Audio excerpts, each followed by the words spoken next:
I bet you didn't know the death of one man could ignite an entire nation's fight for freedom.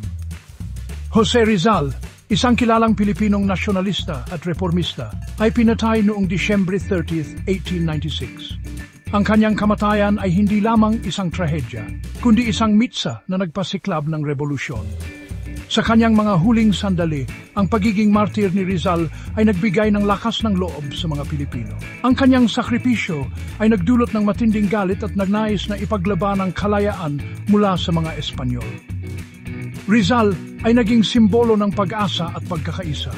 Sa kanyang pagkamatay, mas lalo pang pinatibay ang hangarin ng mga Pilipino na maghimagsik at lumaban para sa kanilang sariling bayan. Kaya't tandaan, ang bawat sakripisyo ay may kapalit na pag-asa. Jose Rizal, isang bayani na nagbigay ng inspirasyon sa buong bansa. Hanggang sa ngayon, ang kanyang diwa ay patuloy na nagbibigay liwanag sa ating landas tungo sa kalayaan. Salamat sa panood at huwag kalimutang mag-subscribe para sa mas marami pang kwentong pambansa.